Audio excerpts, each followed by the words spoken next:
C'est bon. Ouais. Donc Jean-Marc Pujol, merci de cette visite à Saint-Charles International. Que pensez-vous de ce type de rencontre annuelle?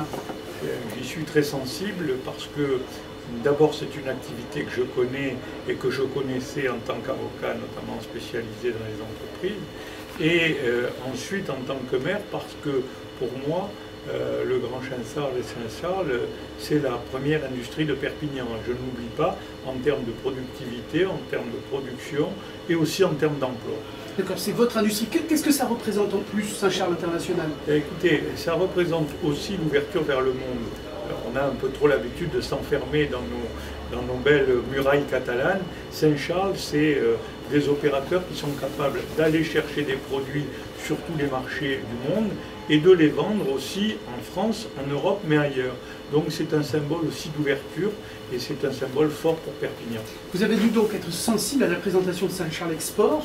On a vu des visites qui sont faites dans les pays étrangers, des visites sur site ici à Perpignan, des étrangers qui viennent, des gens des pays de l'Est qui viennent ici pour les acheteurs, des gens de la grande distribution. Et il y a une notion aujourd'hui entre ce qui est produit sur place et la valeur ajoutée. Il est évident que Saint-Charles aujourd'hui apporte de la valeur ajoutée aux produits. On voit bien que la valeur ajoutée de Saint-Charles est très importante puisque produire c'est une bonne chose, mais savoir vendre c'est encore plus difficile et on s'aperçoit qu'en France on a un peu trop oublié cet aspect vendre.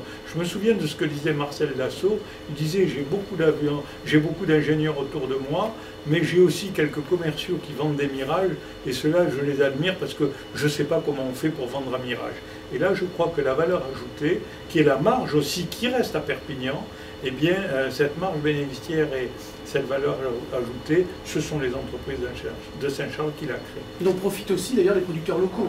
Les producteurs locaux, vous savez, produire, c'est le cas des producteurs locaux, il faut vendre après.